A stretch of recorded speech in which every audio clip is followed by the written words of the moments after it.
Hai Revoneers, welcome teman-teman semua. Apa kabarnya nih malam hari ini? Boleh dong di komen di kolom chat YouTube-nya. Apa kabar teman-teman? Aku lihat udah lumayan rame nih, tapi belum banyak. Kalau misalnya teman-teman yang masih ada di Discord, boleh bantu tolong untuk panggil-panggilin ya teman-teman. Hai Arfi. Oke. Hai semua. Oke, ini udah masuk minggu kedua ya teman-teman, nggak kerasa, kabar baik. Oke, yes, welcome teman-teman, ini udah hari Selasa di mini course minggu kedua. Jadi, sekali lagi teman-teman, kalau misalnya ada yang kemarinnya belum lulus, certification test, nggak apa-apa, masih bisa kok coba ikut tes, certification lagi ya di batch depan. Minggu depan itu kita akan mulai batch baru lagi. Jadi, kalau yang belum lulus jangan kecil hati, tenang aja teman-teman, kita akan masih ada bisa kok ikutan certification test lagi di minggu depan gitu. Jadi nggak perlu daftar lagi, bisa langsung join aja. Oke? Oke. Teman-teman semua welcome ke hari salah ya, ini harusnya day 2 week 2 ya teman-teman, bukan day 1 week 2. Jadi hari ini ada Learn with Revo You dan juga Ask Admission Anything. Jadi nanti teman-teman kita akan kedatangan tamu-tamu spesial nih dari Revo You. Oke teman-teman, agenda hari ini ngapain aja? Kita ada learning with Revo You, terus udah gitu kita ada sharing session mengenai digital marketing, dan ada Q&A terkait digital full stack digital marketing program kita yang ada di Revo You gitu. Ini sayangnya harusnya hari ini ada kuis, tapi mohon maaf hari ini belum ada ya teman-teman. Jadi nanti kalau misalnya mau ikutan kuis lagi nggak apa-apa.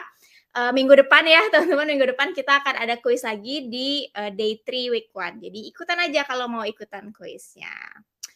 Oke teman-teman, langsung aja nih kita masuk ke sesi yang pertama, yaitu Learn with Revo You, Creating a Blog for Your Customer bersama kakak cantik kita, yaitu Kak Valerie Ivy. Ini Kak Ivy atau biasa dipanggil Kak Ivy ya teman-teman.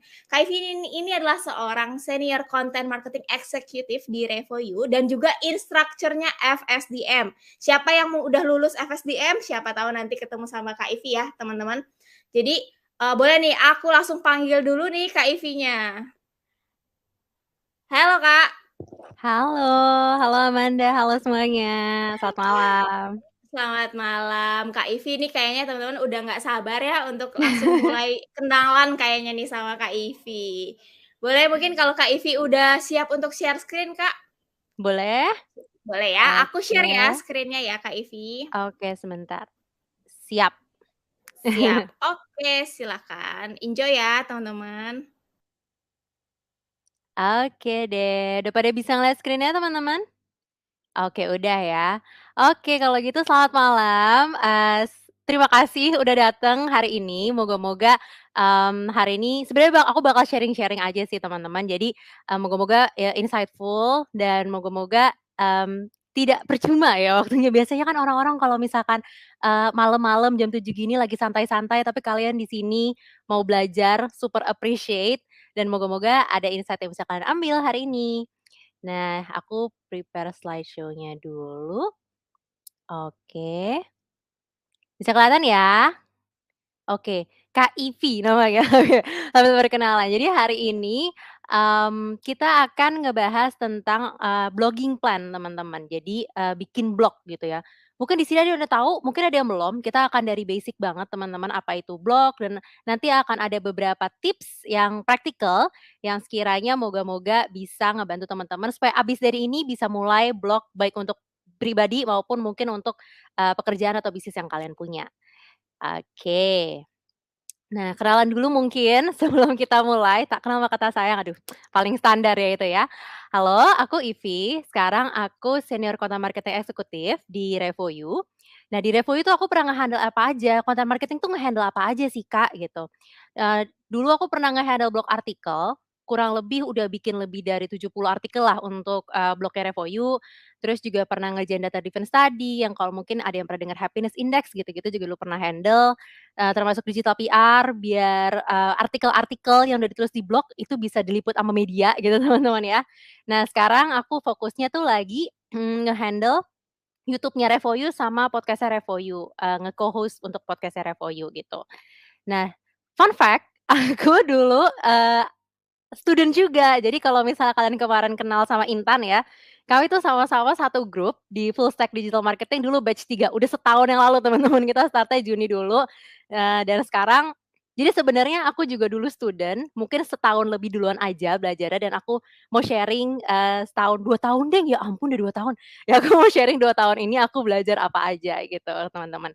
Dan fun fact juga aku, tidak ada background marketing, sorry, nggak ada background marketing, dulu aku kuliahnya pariwisata, jadi memang career switch juga, jurusan switch, but ya, moga-moga nih sharing-nya bisa bermanfaat ya teman-teman. Oke, kita hari ini bakal ngebahas apa aja sih? Pertama, aku tulis ini nol ya, karena, masih konsep, jadi bakal ngasih tahu blog itu apa sih sebenarnya sejatinya. Nah, terus abis itu akan ada 3 hal yang kita pelajarin hari ini. Pertama adalah, audience, karena judulnya kan How to Create a Blog untuk audience kita gitu. Jadi untuk identifikasi siapa sih audience kita dan kira-kira mereka tuh mau tahu apa sih gitu. Jadi kita bisa membuat ide-ide yang tepat untuk audiens kita, gitu. Kalau kita udah muncul ide-idenya apa, nanti kita belajar gimana caranya ngeplan dan ngebikin jadwal, gitu. Jadi entar blognya bisa siap rilis. Oke deh kalau gitu. Nah kita mulai ya, moga-moga aku nggak kecepatan, aku akan coba slow down. Nah, apa itu blog? Moga-moga abis ini kalian paham blog itu apa dan perannya blog di sebuah bisnis tuh apa sih, gitu. Nah, sebenarnya kalau misalnya dicari, definisi blog itu ada macam-macam teman-teman, ada banyak ya kalau misalnya cari di internet. Cuma ini salah satu definisi yang aku lumayan suka dari HubSpot yang menurut aku tepat. Blog itu, ini aku translate ya, blog itu adalah sebuah halaman, dulu biasanya di website, yang satu, dia harus diupdate secara reguler. Jadi dia harus ada gitu terus gitu postingan-postingan. Dan yang kedua, dulu banget blog itu muncul dari kata-kata ada log. Log itu diary sebenarnya. Jadi zaman dulu tuh kayak diary yang diposting online. Tapi semakin ke sini, nggak hanya untuk kebutuhan personal, blog itu juga dipakai untuk kebutuhan bisnis gitu, untuk memenuhi kebutuhan-kebutuhan bisnis lah gitu. Dan hari ini kita akan lebih fokus ke yang bisnis ya teman-teman ya, meskipun sebenarnya prinsipnya juga bisa dipakai sih untuk yang personal gitu. Kalau misalkan kemarin udah sempat belajar, itu mungkin blog itu sejatinya pada dasarnya, pada awalnya itu ada di website. Jadi bentuknya adalah web pages ya, halaman website. Cuman memang, sekarang udah ada turunan-turunannya lah ya bahasanya, kayak ada microblog yang kalian suka lihat di Instagram gitu ya, yang karusel tuh loh digeser-geser kan, isinya juga informasi dan selalu di-update secara reguler ya, di halaman Instagram itu judulnya. Atau, di-update atau juga ada yang namanya video log gitu ya, atau, video juga gitu. Di-publish-nya bisa di YouTube atau di platform lain dan itu juga again di-publish secara reguler di-publish secara reguler di sebuah halaman, itu halamannya YouTube gitu. Dan 3 ini tuh bisa di-repurpose gitu sebenarnya. Misalnya, oh aku punya, blog gitu ya, aku nulis di blog, ih pengen dipotong kecil-kecil dari microblog bisa nggak ya? Bisa bisa kalau kalian mau gitu. Atau sama misalnya kayak, ini blog ini bagus nih kayaknya dibentuk bikinnya video, informasi yang sama, konten sama yang udah kita bikin, kita mau bikin video bisa nggak? Bisa gitu, jadi tinggal diputar-putar aja, tinggal platformnya yang beda. Nah, khusus hari ini juga kita akan lebih fokusnya adalah ke yang website based ya teman-teman ya, jadi membangun blog yang di website gitu. Jadi 2 ya, yang pertama, lebih fokus ke arah yang bisnis, ya atau untuk usaha ya, untuk profesional dan yang kedua blognya yang di website. Nah, hari ini juga bakal pakai contohnya itu, Oten. Ada yang tahu Oten nggak? Kalau misal ada yang tahu Oten, Oten itu menurut aku salah satu, company Indonesia, jadi dia kopi teman-teman. Jadi sebenarnya dia ada tempat yang ada kayak kafenya, dia juga jual peralatan kopi dan lain sebagainya, merek Indonesia dan menurut aku they do a really good job sama blognya mereka ya, cara mereka develop blog mereka. Jadi aku akan ambil beberapa contohnya dari mereka hari ini, gitu. Oke, oke kita lanjut dulu ya, itu kurang lebih blog. Nah terus mungkin ada yang bingung kayak, aduh emang blog sama page apa sih bedanya gitu ya? Coba ini kalau misalkan, apa namanya, menurut kalian yang blog itu yang kiri atau yang kanan? Boleh tulis di chat, aku bisa baca chat kalian BTW.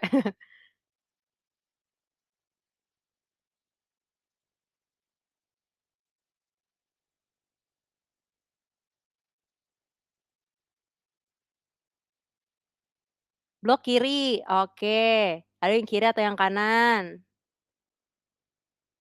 Kiri kiri kiri. Ada yang bilang kanan juga tapi ya. Oke, kiri kiri kiri. Oke, ini rata-rata bener, oke. Mungkin aku explain ya. Bener teman-teman yang kiri, yang jawab kanan nggak apa-apa, kan kita masih belajar, kita baru belajar di sini. Oke, bener, jadi yang blok itu yang sebelah kiri. Apa sih bedanya? Jadi biasa, ini untuk e-commerce ya jatuhnya. Bedanya blok, blok itu jadi gini, kalau misalnya orang jualan, itu sebenarnya pada dasarnya ya, yang dibutuhin itu yang sebelah kanan emang. Jadi kayak katalog gitu loh, namanya juga kita jualan, kita harus kasih lihat barang jualan kita harus kasih tahu harganya dan lain sebagainya. Jadi harus yang dipunya adalah si katalognya. Tapi selain daripada itu, kita juga bisa nambah informasi-informasi tentang produk kita. Nah, itu kita taruhnya di blog. Blog itu kayak majalah teman-teman. Kalian ada yang pernah naik pesawat ini nggak, AirAsia? Aduh aku nyebut merek, nggak apa-apa ya. Aku soalnya ingetnya itu yang pernah aku lihat gitu. Kalau misalnya kita duduk di pesawat nih, terus di depan kita ada kursi. Nah biasanya kan di kursi itu kayak ada bacaan-bacaan ya. Terus kadang-kadang tuh suka ada tahu nggak sih, biasanya kita menemukan kayak satu lembar, atau kayak bukan selembar sih, kayak ada 2 buklet biasanya pasti ada. Yang satu itu isinya belanjaan-belanjaan tuh loh, kayak, apa sih biasanya kayak pesawat-pesawatan, atau pulpen, dan segala macam gitu, terus ada harga-harganya. Nah itu tuh katalog gitu. Satunya lagi, itu biasa dikasih majalah, isinya tuh kayak, travelling-travelling gitu kayak, "Oh ini trip ke Jogja bagusnya ke sini atau ke mana," gitu-gitu. Nah kalau misalnya kalian suka naik pesawat, kalian tuh mungkin misalnya beberapa kali gitu ya, katalog tuh bulan depan kita datang itu aja gitu, katalognya nggak berubah, biasa katalognya itu aja ya, kecuali entar dia berubah harga atau berubah produk gitu, tapi katalog diem aja di situ. Tapi majalah, tiap bulan tuh biasa ada edisi Juli, edisi Juni. Jadi dia tuh selalu updated, dia akan selalu ada terus yang baru. Nah itu perbedaannya. Jadi kalau page atau biasa yang, website page gitu ya, itu biasa sifatnya lebih statik, lebih evergreen. Jadi kita jarang tuh harus nge-update-update kecuali mungkin ada yang major ya, dan bahkan kalau mau update tuh harus temenan sama tim product management bahasanya gitu. Tapi kalau blog, itu kebalikan, kita tuh harus selalu update gitu ya. Kalau majalah mungkin ngupdate-nya sebulan sekali karena kan dia harus nyetak ya, tapi kalau blog itu kalau bisa setiap hari ya that will be nice gitu istilahnya. Jadi dia akan selalu ada. Dan kalau misalnya katalog, katalog tuh lebih kayak atau page biasa ya, itu kayak one way communication, cuma ngasih tahu, "Oke saya jual barang ini, harganya demikian." Satu arah ngasih informasi. Tapi kalau blog atau kayak majalah gitu ya kesannya, itu biasanya lebih engaging teman-teman. Jadi kayak lebih, apa ya, kadang-kadang di majalah tau nggak sih ada yang kita bisa gambar, kita segala macam gitu. Di blog tuh juga biasanya ada bagian bisa comment section gitu ya. Jadi biasanya lebih bisa berinteraksi dengan audiens dalam bentuk tulisan gitu. Kalau misalkan di sebuah website, di dalam sebuah website, biasanya contoh-contoh yang page itu tuh kayak halaman kontak us, atau halaman produk, atau halaman checkout yang mau bayar tuh page tuh. Tapi kalau blog tuh biasanya informasi-informasi yang sifatnya edukasional, atau pendapat, atau update event, atau update segala macam. Nah itu biasanya masuknya ke blog, gitu. Kurang lebih itu begitu, ya.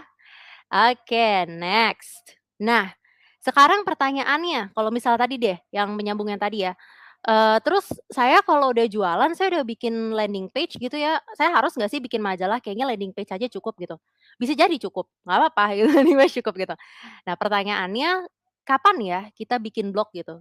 Kenapa kita harus repot-repot bikin blog dan kira-kira apa sih, buat apa sih repot-repot bikin majalah lagi kalau emang udah ada katalog atau emang udah ada web page atau landing page-nya gitu. Blog itu ada beberapa manfaat teman-teman, yang kita akan bahas secara lebih detail hari ini karena topiknya adalah creating blog for our audience, itu adalah bagian nomor 3 dan 4 ya. Nanti aku akan bahas itu lebih detail, mungkin aku akan bahas sekilas yang 1, 2, 5 tuh apa maksudnya. Yang pertama, blog itu bisa ngebantuin supaya keseluruhan website itu rank di Google nomor 1. Ini nanti mainannya temenannya sama SEO, gitu. Tapi kita nggak terlalu bahas SEO hari ini. Tapi intinya, dengan strategi-strategi di blog itu bisa ngebantu supaya kalau orang nyari kopi, konten yang muncul nomor 1 gitu misalnya gitu. Terus yang kedua, untuk mendapatkan lebih banyak traffic, jadi orang kan udah search terus dia ketemu, terus nanti dia, bisa menjadi leads dan bahkan bisa menghasilkan sales, jadi ada penjualan gitu istilahnya. Dan yang kelima, itu, kalau orang bikin blog, baik biasanya ini buat pribadi sih sebenarnya buat bonus, itu bisa diduitin kalau misalnya kita bikin blog dan blognya nge-rank di Google ya. Bisa lewat Google Ads atau misalnya ads lain atau affiliate marketing gitu, jadi kayak taruh kode-kode gitu. Nah itu beberapa goals blog yang, bisa explore juga. Jadi tuh nanti ketika kita bikin blog juga kita menentukan kita mau yang mana-mana aja sih goal-nya gitu. Nah hari ini aku lebih mau ngebahas ke nomor 3 sama 4, karena buat customer gitu. Blog itu tujuannya yang pertama adalah blog itu sebenarnya yang untuk, yang audiens ini ya, itu adalah bagian dari content marketing. Nah, content marketing itu goal utamanya adalah untuk mendapatkan trust, kepercayaan dari audiens kita. Misalkan kita punya landing page nih, udah kita punya landing page kan, kita jualan. Terus kayak, tapi kan aduh kayak, tapi ragu, kayak ini bener bagus nggak ya tempatnya gitu, emang yang jualan alat kopi ini beneran bagus ya? Kita tahu dari mana ya terjamin segala macam gitu-gitu kan kita kadang-kadang mikir gitu ya, aduh tipu-tipu lagi jangan-jangan gitu, misalnya salah satunya kayak gitu. Nah, salah satu untuk mendapatkan kepercayaan orang, supaya orang percaya bahwa kita tuh legit gitu ya bahasanya ya, selain daripada review-review orang atau misalnya endorse apa segala macam, adalah bisa pakai blog. Kita menunjukkan bahwa kita ngerti apa yang kita jual, kita ngerti tentang alat-alat kopi, atau kita ngerti tentang perkopian gitu. Jadi kita menjadi dikenal sebagai orang yang authority, dikenal sebagai brand atau perusahaan yang mengerti tentang kopi, bahkan yang paling ngerti gitu loh di industrinya. Nah, itu kita bisa tuangkan melalui membuat blog yang bagus gitu, blog yang legit, memberikan informasi edukasional, itu satu. Yang kedua, itu juga yang untuk educate gitu. Jadi kita memberitahu secara detail, mungkin tadi secara keseluruhan ya, kayak kopi itu apa segala macam. Tapi ini kita juga bisa educate secara detail, khususnya produk kita tuh apa sih spesialnya gitu. Kenapa sih kamu, bisa percaya kamu coba produk kita gitu. Jadi kita bisa menggambarkan tuh untuk educate, calon customer, calon pembelinya, kita tuh ngapain gitu loh, atau produk kita tuh apa gitu istilahnya. Jadi itu goal-nya blog gitu. Salah satu 5 goal blog. Sebenarnya banyak banget ini aku cuma pilih 5 doang, entar kalian bisa sambil baca-baca sendiri ya di source lain. Oke, itu part pertama, apa itu blog gitu ya. Moga-moga teman-teman tadi udah cukup paham blog itu apa sebagai dasarnya ya dan kenapa sih kita sebuah bisnis itu butuh blog gitu istilahnya. Intinya bisa untuk macam-macam goal-nya, tapi yang hari ini kita mau ngomongin adalah untuk mendapatkan untuk meyakinkan atau untuk membuat audiens kita percaya sama kita. Gitu, intinya gitu. Nah, gimana caranya? Step pertama adalah kita harus cari tahu needs-nya mereka tuh apa sih? Kayak kebutuhan audiens kita tuh apa sih? Masalahnya mereka tuh apa sih yang kira-kira bisa selesaikan atau bisa di-solve melalui blog kita atau melalui nantinya produk kita, gitu. Ya, jadi di sini nomor satu adalah kita paham, audiens kita siapa dan gimana cari tahu apa yang mereka mau tahu, gitu. Bahasa bahasa simpelnya ya. Oke, yang pertama, step pertama adalah, siapa audiens kita. Jadi step pertama adalah kita harus identify dulu, siapa sih yang kita tuh mau ngomong sama siapa, audiens kita tuh siapa, kita harus identify itu dulu. Nah, ada banyak cara orang apa ya, istilahnya mengerucutkan atau bukan mentarget, apa ya istilahnya, pokoknya menentukan audiensnya tuh siapa gitu. Tapi menurut aku, mmm semua tuh sebenarnya cukup fleksibel. Di sini nanti aku bakal share ada 7 poin yang bisa kalian pakai. Sebenarnya ada banyak banget yang bisa kalian pakai, tapi ini aku sharing-nya versi 7 ya. Pertama, eee, cari tahu usia mereka. Usia ini pas awal-awal, itu agak agak ini ya, mungkin agak bingung. Aku dulu waktu pertama yang kayak, "Usia tuh harus berapa sih? Harus 18 sampai 24 atau 18 sampai 23 atau 18 sampai 22?" Misalnya gitu ya, sesimpel itu. Tapi sebenarnya ketika kalian mau mengkategorikan, audiens kalian berdasarkan usia, itu tuh nggak perlu sespesifik itu gitu. Yang penting kira-kira mereka tuh satu generasi atau kira-kira mereka itu behavior-nya mirip gitu. Misalnya, kita misalnya nanti spesifik kita mau bilang orang yang baru lulus kuliah, ya udah berarti kalau batas tengahnya kuliah, ya udah berarti umur 22, 23 gitu, entar 24 anggapannya udah bekerja, jadi itu entar udah lain lagi gitu behavior-nya mereka. Jadi untuk mengira-ngira usia tuh sebenarnya cukup fleksibel, jadi, tergantung dari yang kalian handle masing-masing. Kedua, itu bisa cari tahu lokasi mereka, atau lokasi di mana audiens kita berada gitu ya. Ini sebenarnya agak nyambung sama nantinya tuh, eee, kayak kita mau nulis maksud kita mau nulis ke siapa misalnya tergantung kalau ini dalam konteks bisnis ya, tergantung kayak produk kita tuh juga mau nargetinnya ke mana gitu. Apakah kita emang mau kayak menggayat audiens yang lokal aja, misalkan lokal tuh kayak udah pokoknya pengennya audiensnya di daerah Jakarta aja atau di daerah Malang aja deh, jadi bikin artikel-artikelnya yang seputar Malang sama Jakarta gitu misalkan, boleh.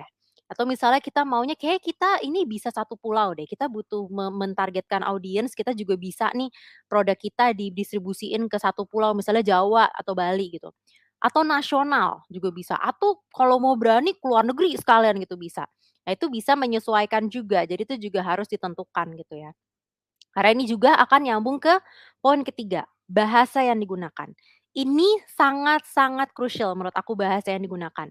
Bahasa itu di sini aku bagi jadi 2 ya. Pertama adalah bahasa biasa ya. Apakah nanti kita mau bikinnya pakai bahasa Indonesia atau kita mau bahasa Inggris atau bahkan kita mau pakai bahasa bahasa daerah gitu ya. Itu bisa beda-beda. Misalnya contohnya, kalau misalkan, kita pengen, apa ya, produk kita kelihatannya kayak agak mahal gitu. Ini contoh aja ya, ini aku menggeneralisir banget sih. Mungkin kita gunainnya bahasa Inggris gitu, kayak pakai pakai term-term yang bahasa Inggris biar kelihatan kayak semi-semi eksklusif gitu. Tapi kalau misalnya kita pengen ini semua terjangkau misalnya ke semua orang, ya udah pakai bahasa Indonesia gitu, kalau misalnya targetnya orang bahasa Indonesia. Dan yang kedua, ini nyambung juga ke gaya bahasa. Apakah orang yang kita targetin ini kayak, kita selengean aja nggak apa-apa deh bahasanya santai gitu. Jadi kayak nulisnya bahasanya santai, atau misalnya kita mau yang ini, apa ya, targetnya cukup formal, jadi bahasanya yang resmi gitu. Itu semua juga menyesuaikan sama ya kita ngelihat juga gitu loh audiens kita tuh gimana sih atau kira-kira kita mau menargetkan orang yang seperti apa nanti si pembacanya, karena ini ngaruh teman-teman. Misalnya aku contoh aja deh, dulu di Revoyu tuh juga kita galau banget nih soal ini, kita mau resmi nggak ya? Kan kita institusi pendidikan gitu istilahnya, bahasanya mau resmi. Tapi lama-kelamaan kita berpikir kayak, tapi nanti kerja di tech itu bahasanya santai banget, maksudnya kita bahasanya nggak terlalu resmi gitu loh, ngobrol juga santai, to the point gitu segala macam. Makanya akhirnya kita juga decide, ya udah deh kita bikin blog segala macam, bahasanya juga santai. Mungkin juga kalau kalian di sini lihat PPT-ku terlalu santai, mohon maaf ya, tapi emang gayanya kayak begini. Karena memang nanti juga in practice kurang lebih mungkin, seperti itu gitu loh. Jadi itu salah satu pertimbangan yang si bahasa. Nah, yang keempat di sini juga adalah interest atau ketertarikan. Interest tuh misalnya kalau kita ngomongin kopi ya, mereka tuh apa ya kira-kira ya audiens kita interest-nya, mereka suka ngapain ya? Apakah mereka kayak seneng hangout di kafe yang tipenya suka keluar, atau mereka malah yang tipenya seneng di rumah gitu istilahnya. Jadi kayak kita melihat kayak ketertarikan mereka itu lebih kemana gitu, atau bahkan juga bisa kira-kira industri atau bisnis apa yang mereka suka interaksi. Misalkan, oh ternyata audiensku nih ada nih audiens yang menarik adalah dia, interest-nya tuh suka ngafe ya, suka foto-foto di kafe instagramable sama suka sepedaan gitu. Jadi habis sepedaan dia cari, toko kopi gitu misalnya ya, toko kopi lagi, coffee shop gitu, beli beli coffee shop atau ke kedai kopi gitu. Nah itu juga, salah satu yang bisa kita identifikasi karena nanti bisa disambung-sambungin juga teman-teman. Jadi misalkan bisa bikin artikel, 5 kafe tempat ada produk oten yang, bicycle friendly misalnya gitu, bisa gitu, jadi itu salah satunya. Nah terus selain itu, nah ada ini agak sedikit lebih spesifik mungkin ya. Yang kelima itu adalah stages of life. Stages of life itu gimana? Jadi mereka tuh kira-kira lagi di tahap apa sih di kehidupan gitu istilahnya. Apakah audiens kita kayak anak-anak SMA, atau audiens kita itu, fresh grad baru lulus kuliah, atau mungkin mereka baru pindah rumah, atau mungkin mereka lagi udah baru berkeluarga ya, jadi keluarga baru gitu, terus tertarik sama kopi gitu, itu kan juga bisa ya. Jadi misalkan ya udah kalau mereka sama tertarik sama kopi mungkin cari yang kayak tempat kongko-kongko bagus, atau yang harganya budget friendly gitu ya istilahnya, atau misalkan kalau dia berkeluarga ya udah yang, apa namanya, mungkin kafe yang, apa namanya, ya kafe yang, friendly buat keluarga kan ada juga yang kayak begitu. Jadi stages of life itu juga cukup berpengaruh. Terus yang keenam adalah challenges, tantangan. Pain point apa sih yang lagi mereka hadapin yang kurang lebih mungkin bisa berhubungan sama, apa namanya, sama produk kita gitu istilahnya, kira-kira pain point apa gitu. Nanti kita bahas contohnya ya, entar aku kasih contohnya, maksudnya gimana. Yang ketujuh adalah spending power dan pattern gitu. Jadi kira-kira audiens kita tuh mau mengeluarkan uang berapa buat produk kita. Kira-kira kalau dia ngeliat angka segitu, apa ya tanggapan mereka, kayak kemahalankah, kemurahankah? If ada financial concern, misalkan mereka pengen banget tapi ini kemahalan, kira-kira, apa yang bisa kita lakukan, informasi apa yang bisa kita berikan gitu loh untuk mempermudah misalkan, apa sih, ada informasi cicilan atau apa misalnya segala macam kayak gitu. Jadi kurang lebih, mmm, ini cara untuk mengidentifikasi siapa audiens. Ini adalah salah satu cara, ada banyak sekali cara, tapi ini salah satu cara yang bisa kalian mulai gitu ya. Pertanyaannya, "Kak, ini harus tuju-tujunya nggak kita identifikasi?" Gitu istilahnya ya. Banyak banget, pusing harus segitunya misal gitu. Jawabannya adalah tidak harus. Jawabannya semua tergantung dengan kebutuhan kalian. Misalnya baru mulai banget nih, produk kalian tuh juga misalnya produknya baru, baru banget gitu produknya. Terus kalian cuman punya satu gitu, pokoknya aku mau jualan sama orang yang interest sama kopi, tapi tinggalnya misalnya di mana, di Semarang gitu. Udah cuman cuman tahu itu doang, ya udah nggak apa-apa, mulai dengan itu, gitu. Lama-kelamaan bisa semakin spesifik juga nanti, semakin seiring berjalannya waktu. Sebenarnya spesifik itu juga ngebantu kita waktu brainstorm ide sih. Jadi, kalau kalian pernah dengar istilah long tail keyword mungkin di SEO, jadi ini untuk ngebantu long tail keyword gitu sebenarnya. Tapi nggak harus semuanya, nggak ada aturan yang saklek, tapi ini menjadi guidance untuk mempermudah kalian aja, yang kalian rasa kalian perlu tahu, itu yang diambil, gitu ya. Oke, ini ada pertanyaan bagus nih, aku sambil baca chat ya. Berarti nanti tiap konten bisa beda ya Kak, target audiensnya? Atau tergantung image brand-nya? Bisa beda. Misalnya kita ngomong, misalnya apa ya, nggak harus gitu loh, nggak harus satu satu brand hanya punya satu target audience, bisa mix. Misalkan mereka sama-sama, eee, orang yang berkeluarga, tapi target audiensnya pertama lokasinya itu di Jawa, target audiens yang kedua lokasinya di Bali, target audiens yang ketiga lokasinya di mana. Itu semua 3 bisa punya pain point yang berbeda loh. Jadi kita harus bisa bikin 3 konten yang berbeda juga, gitu. Jadi bisa ada beberapa target audience gitu dan ini, audiens itu tidak harus hanya satu sebenarnya basically, bisa beberapa. Tapi kalau bisa jangan kebanyakan juga, nanti terlalu pusing gitu. Jadi ada golongan-golongan besarnya, kurang lebih gitu. Oke.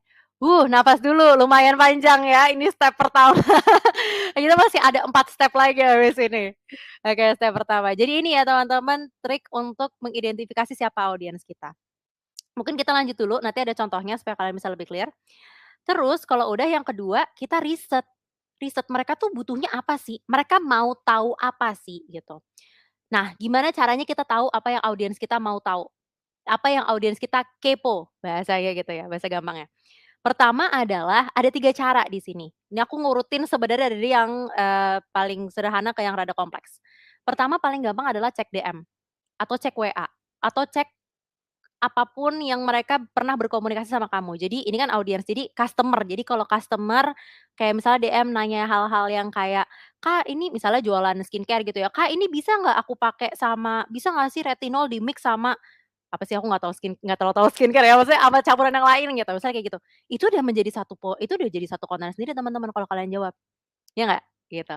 Jadi cek dari situ frequently ask questions kalian. Atau nggak sesimpel gini aja, kayak aku pribadi kalau bikin konten di Revoyu, aku nanya nih sama Manda gitu, misal aku nanya sama nanti, temen admissions yang kalian bakal ketemu abis ini, gitu kayak, "Eh, lagi pada pengen tahu apa sih anak-anak di mini course?" Gitu, atau lagi pada pengen tahu apa sih kayak, apa nih yang lagi mau daftar Revoyu gitu. Mereka tuh lagi kesusahannya lagi apa sih gitu, aku tanya. Nah udah dari situ, hampir semua konten yang kita bikin itu dari kalian sebenarnya. Jadi dari kalian bilang kesulitan kalian apa, melalui teman-teman yang deket ya, dengan admissions atau mungkin kalau di bisnis lain dengan teman-teman sales, itu dari itu udah jadi sumber konten gitu loh. Karena kemungkinan besar apa yang dirasakan, apa yang ditanyakan itu juga hal yang akan ditanyakan sama orang lain lagi. Dah itu paling sederhana, menurut aku kalau kalian udah ada di bisnis kalian udah ada kayak begitu, deketinlah gitu orang-orangnya. Deketin orang-orang atau deketin, platform-platform yang berhadapan dengan audiens, bahasanya gitu. Itu yang pertama.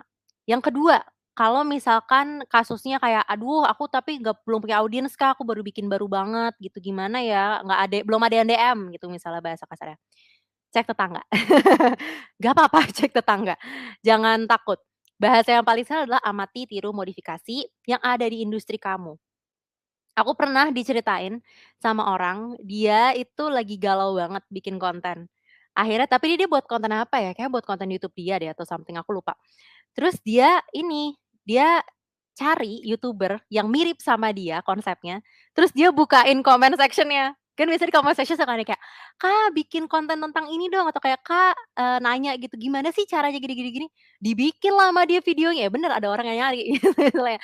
Jadi bisa sesimpel kayak gitu. Atau misalnya cek-cek aja, kira-kira, eee, blog-blog atau postingan apa sih yang udah ada di pasaran gitu, secara segampang Google aja gitu, Google, tulisan tentang kopi apa aja sih yang udah ada di industri gitu.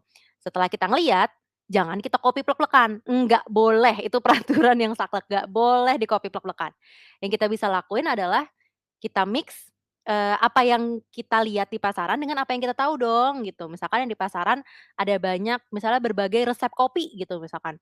Terus kita atau kita tahu dari orang-orang di sekitar kita ya, orang-orang kayak mungkin pengrajin kopi dan lain sebagainya, ada resep baru, ya udah tulis gitu. Jadi digabungin, jadi jangan plek-plek, nggak boleh plek-plek ya.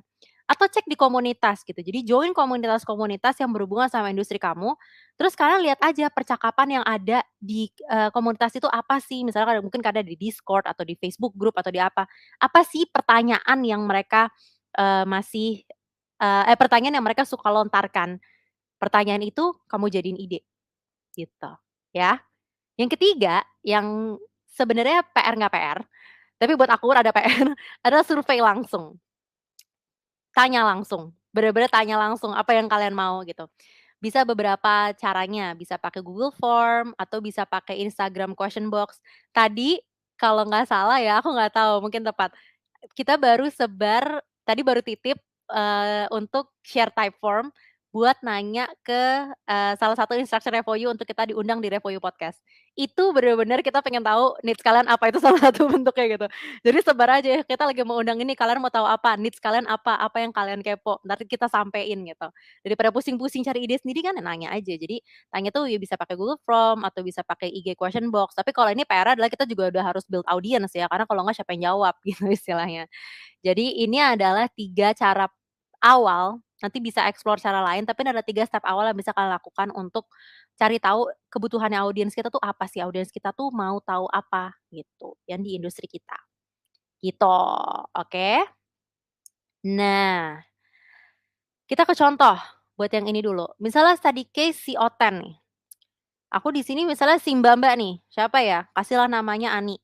Si Mbak Ani, ini dia seorang kita mengidentifikasi audiens kita. Misal, oh si Mbak Ani tuh 24 sampai 30 nih usianya kayaknya, kayak bahasanya dia lebih suka pakai bahasa Indonesia deh.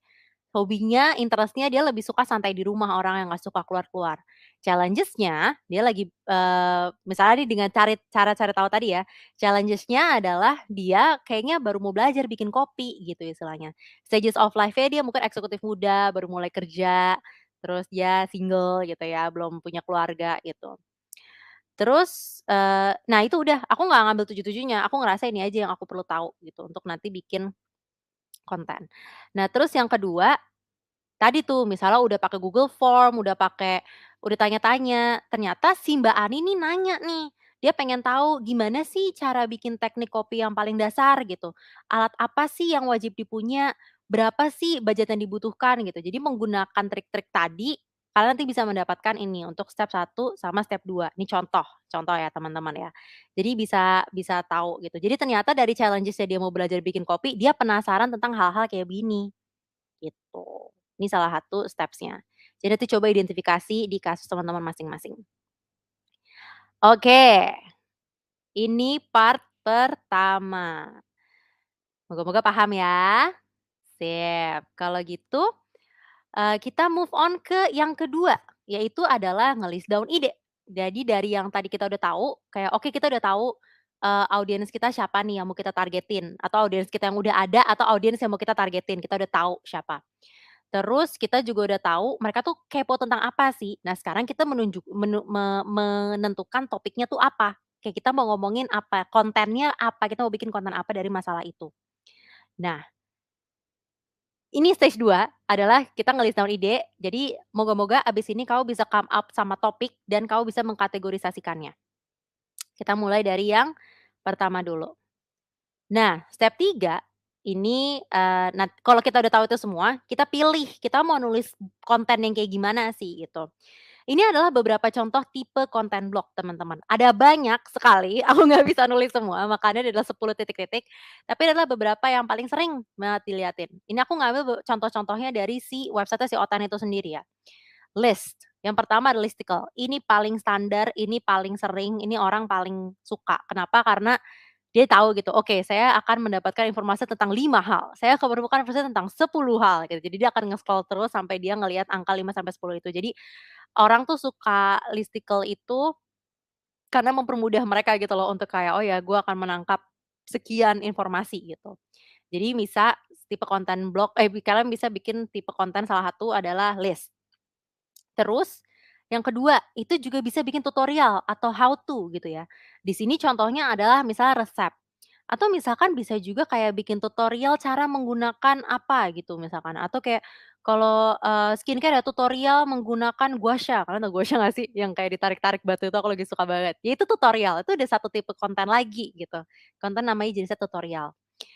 Atau yang ketiga, kalian juga di dalam blog itu bisa bikin tulisan tentang review atau pendapat gitu. Misalkan kayak review, apa namanya, review kafe kalau di sini ya jatuhnya ya, kalau aduh maaf nggak kelihatan kecil banget. Tapi di sini tulisannya kalau kalian ngelihat tuh ada kayak kesan pertama saya datang ke kafe ini gitu. Jadi opini aja nggak apa-apa gitu loh, review kayak suatu tempat atau pendapat yang pendapat kamu pribadi. Ini agak mix sama tadi ya, sifat blog yang bisa personal juga. Jadi bisa share di blog kalian tentang review orang atau pendapat kalian sendiri gitu. Yang keempat ada ultimate guide. Ultimate guide tuh apa? Kayak kalau how to itu atau tutorial itu biasanya lebih ke hal yang praktikal. Jadi hal yang ada step by step yang harus kalian lakuin. Tapi ultimate guide itu biasa lebih kayak ke konsep, semi-semi teori gitu lah teman-teman. Ah, ini kalian pasti baca ini kan, panduan lengkap digital marketing. Nah, pada baca? Ah, harus baca, kalau belum baca, itu harus dibaca digital marketing. Nah, itu salah satu contoh ultimate guide, kayak semua informasi lengkap kalian bisa temukan di situ. Itu bisa jadi, tipe konten blog, kayak misalnya di sini dia bilang kayak apa namanya, pokoknya tipe-tipe kopi di seluruh Indonesia gitu. Jadi kayak, informasi tentang kopi gitu. Beda ya sama tutorial ya gitu. Jadi mmm, tentang bukan aku nggak mau bilang itu teori sih, lebih ke konsep lah, konsep yang lebih umum. Atau kelima, bisa industry update gitu ya. Industry update bisa misalkan ini di sini contohnya, event gitu, "Oh kemarin baru ada event kopi ini," atau misalkan kayak, "Oh ternyata baru ada teknologi terbaru ini," atau misalkan kalau digital marketing bisa nulis blog tentang kayak, "Oh ternyata Instagram baru rilis fitur ini." Nah itu kayak industry update. Bisa juga nulis tentang itu. Atau keenam, bisa juga personal story teman-teman. Kayak misalkan di sini mereka bikin story tentang, ibu, tunggu, namanya adalah Bu Nur, nama ibunya. Dia cerita tentang Ibu Nur yang salah satu pengrajin kopi Indonesia.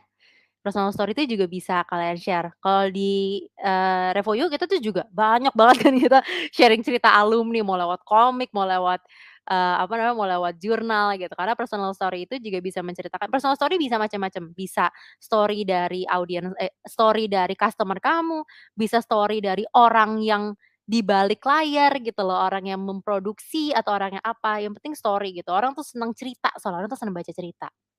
Gitu.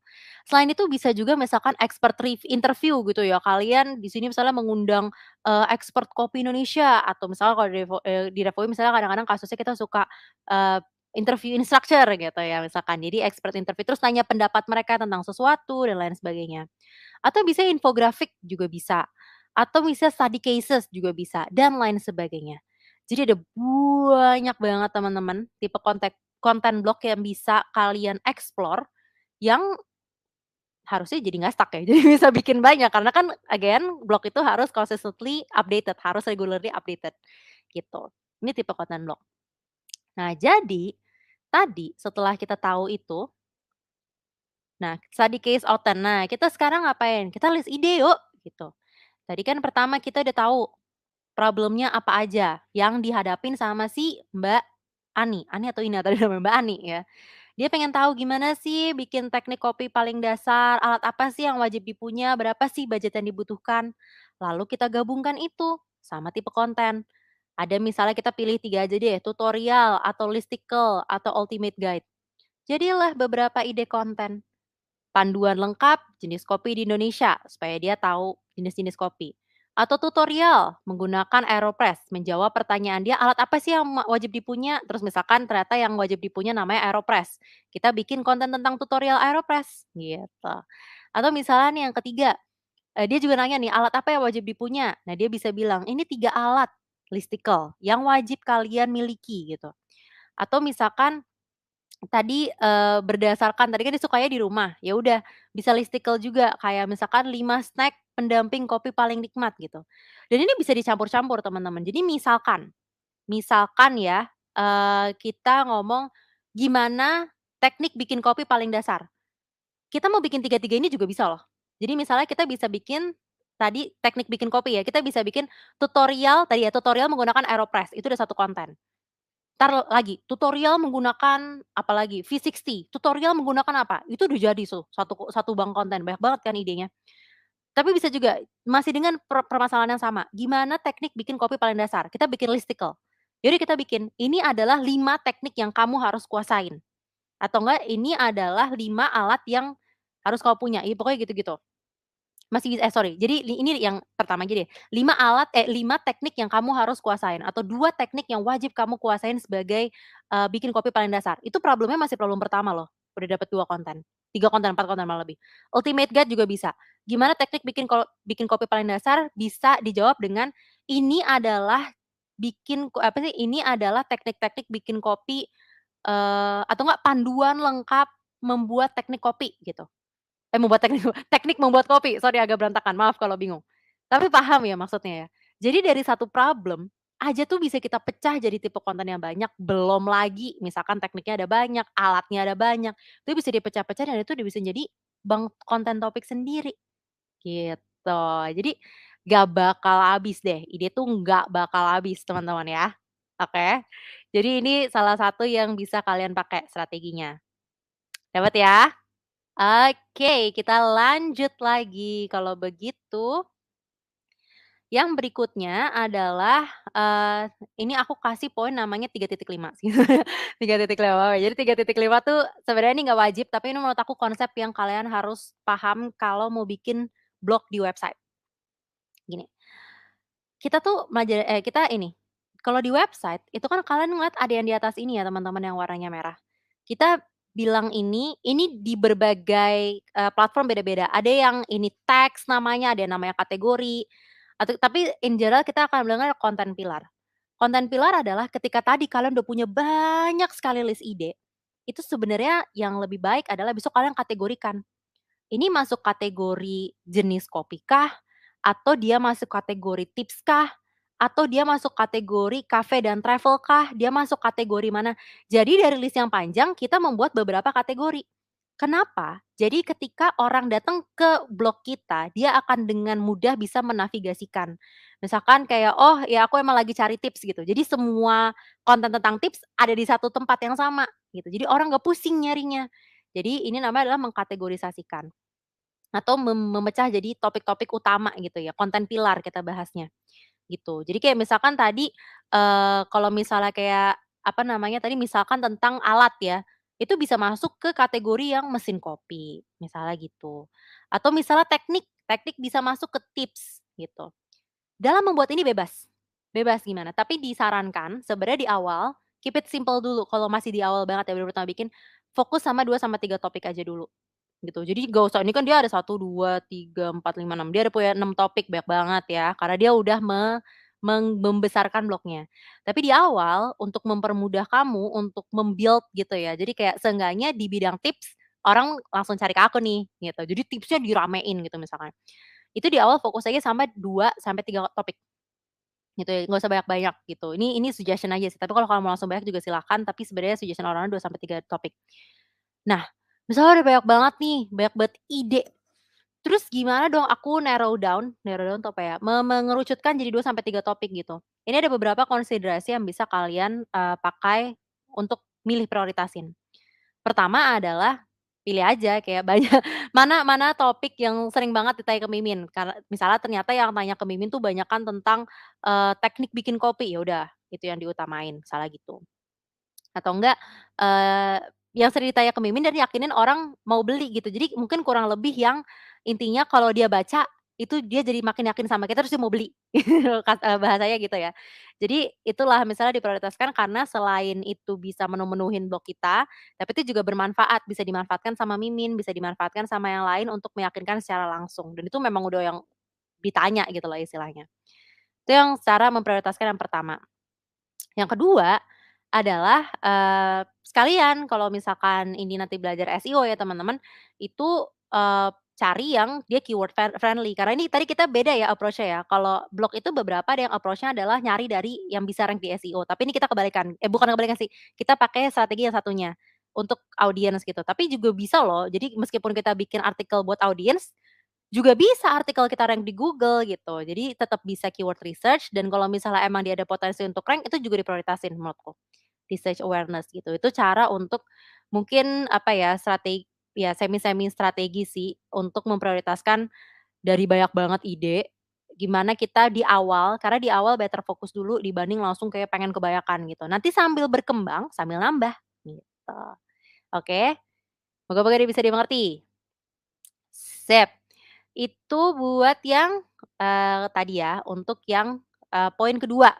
Jadi tadi udah tahu siapa audiens kita dan mereka butuhnya apa, terus kita juga udah tahu gimana sih, eee, trik untuk bisa memicu ide-ide banyak konten gitu ya, membuat banyak ide konten dan mengkategorisasikannya supaya mudah dimengerti oleh audiens kita ketika mereka datang ke website datang ke blog kita gitu, mudah dinavigasikan sama mereka, untuk membantu mereka juga sebenarnya, gitu.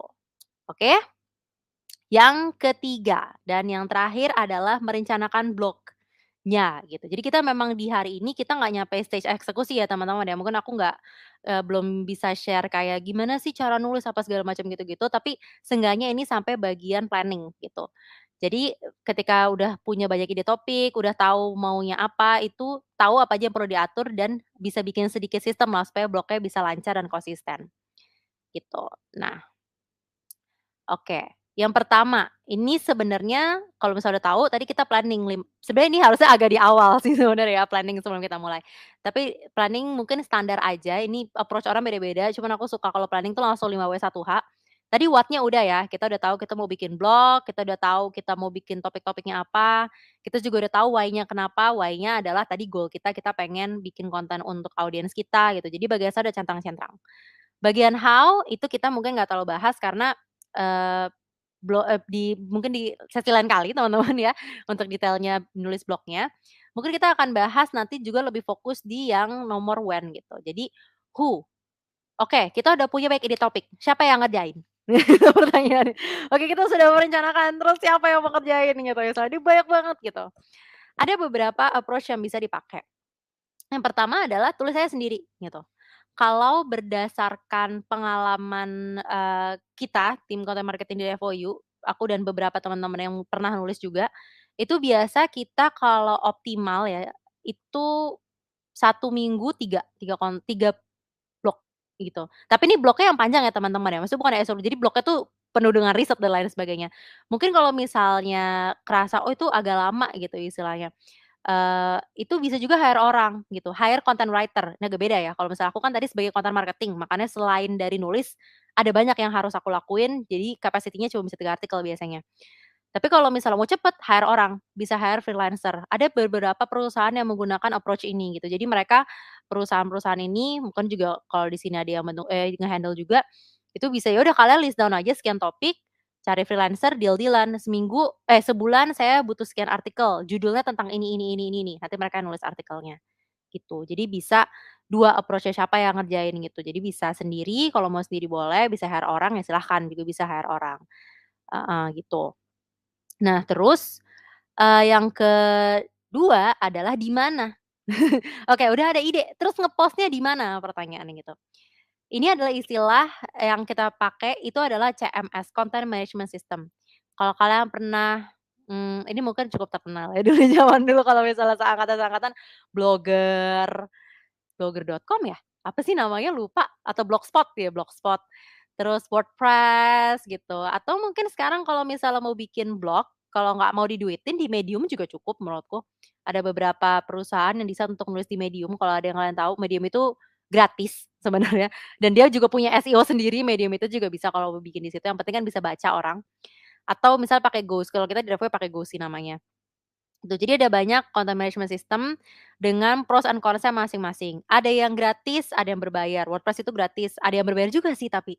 Jadi sesuaikan aja sama kayak kebutuhan atau misalkan kalian pingin tampilannya kayak gimana sih gitu. Karena kan itu juga lumayan penting ya kayak template-nya ya nggak tahu aku orangnya suka penampilan soalnya suka template gitu loh kalau misalnya penampilan blognya kurang cakep tuh kurang seneng gitu. Jadi bisa juga sambil dicari-cari, pertimbangan milih CMS ya satu misalnya budget kalian berapa, apakah kalian butuh yang gratis atau kalian mau mengeluarkan budget yang berbayar gitu istilahnya. Dan yang kedua ya mungkin tampilannya mana yang paling sesuai atau yang mempermudah kalian gitu. Itu sebenarnya 2 antara banyak sekali sih pertimbangan CMS itu juga cocok-cocokan orang, gitu. Jadi dipilih, oke pilih platformnya kita mau di mana nge-post-nya gitu. Kalau misalkan nanti mungkin nggak pilih Medium, kalau Medium tuh nggak butuh domain, kalau misalnya yang lain butuh domain ya beli domain gitu istilahnya. Tapi kita hari ini nggak terlalu deep into that ya. Nah terus yang hari ini yang materi juga ya, yang mungkin agak beda sama tugas kalian adalah kapan, gimana, maksudnya proses timing-nya. Ya itu bisa pakai scheduling tools gitu. Kalau kemarin mungkin belajar pakai Trello ya teman-teman ya. Kalau aku pribadi tapi kurang suka Trello, aku, senengnya pakai Notion kalau dia tahu Notion di sini lagi hype banget ya Notion ini, tapi emang karena bagus. Nah mungkin ini sekilas, masih ada waktu ya, aku mungkin share sedikit misalnya Notion tuh gimana buat teman-teman mungkin bisa jadi opsi. Kalau pada senang pakai Trello, kalau pada senang pakai Notion. Ada banyak juga sih yang lain selain Trello sama Notion. Mmm, ini salah ya jadi opsi aja ya. Take it, with a grain of salt gitu, jadi enteng aja. Nah, kalau tampilan Notion tuh kayak gini, ini mungkin aku sambil coba share Notion-nya kali ya. Bentar, aku berarti harus stop share ya? Oke, sebentar ya, aku harus mmm, yang ini, lalu yang ini, tunggu sebentar. Sebentar. Oke. Ini dia. Nah, kalau Notion tampilannya kayak gini sih, aku seneng. Kalau misal kalian baru banget, ini aja add page, terus template, terus dia langsung ada nih di bagian marketing content calendar langsung jadi. Biasanya di template, terus dia dibikinin gitu loh, enak. Entar agak lama, sorry. Nah, tada! Dia akan udah bikin kayak begini. Langsung agak mirip-mirip sama Trello. Aku pakai contoh yang udah aku bikin aja ya, yang di atas gitu.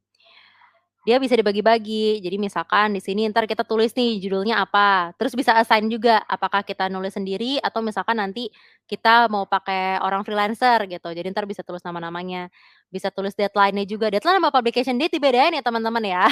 Maksudnya dibiasain kalau misalnya mau ini, kalau dia mau publish-nya hari Jumat, ya berarti hari Kamis udah harus selesai seenggaknya gitu. Jadi jangan di hari H biar nggak dadakan. Tapi kalau dadakan ya udah nggak apa-apa gitu, cuman diusahakan jangan dadakan, karena kita nggak tahu kadang-kadang ada yang perlu diedit segala macam gitu-gitu. Terus di sini juga misalkan nanti ada statusnya, ada link, ada media dan lain sebagainya. Nah terus nanti dia tuh juga bisa dilihat berdasarkan status, misalkan kayak, oh si ini, artikel ini udah nyampe si Aeropress gitu misalkan ya. Terus dia deadline-nya kelihatan juga ini sekarang tanggal berapa nih, tanggal 12 selesai belum gitu, kalau udah tinggal digeser-geser juga kayak si Trello itu. Bisa dilihat juga by assignee gitu, jadi kayak tugasnya siapa ngerjain apa gitu. Jadi entar bisa kalau misalkan memang kalian di tempat kalian yang bertugas untuk bukan bukan yang bertugas ngerjain nulis, tapi kalian yang mengelola ini bisa mempermudah gitu misalkan.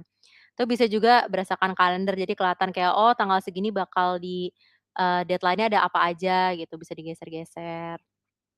Terus mana lagi ya, bisa launching juga, oh nih tanggal launching-nya kapan gitu misalkan. Terus yang udah terpublish apa-apa aja gitu. Tapi ini bisa diotak-atik banget sih, gitu. Jadi, ini salah satu yang suka dipakai dan kalau kita pakai Notion sih. Kalau aku di kantor biasanya senengan pakai Notion soalnya bisa banyak nulis macam-macam kayak gitu. Dan entar semuanya kasih akses, jadi semuanya bisa tahu deh kayak udah nyampe mana dan lain sebagainya untuk keep track gitu. Nah, kalau tips aja sekilas, mmm, nge-planning itu misalnya say ya, kayak misalkan tadi, apa namanya udah ketahuan nih targetnya seminggu 3, ya udah itu di-planning dari misalnya seminggu sebelumnya atau kayak per bulan juga bisa gitu. Jadi beda-beda tergantung tempat kalian. Kalau dulu aku ada yang tipenya kayak, ya udah sebulan ke depan aku udah tahu aku mau nulis apa aja, aku udah tahu konten-konten apa ya yang mau dibikin dari tadi ya, dari cari needs-nya kayak gitu. Jadi udah di-schedule, terus saya tinggal bikin.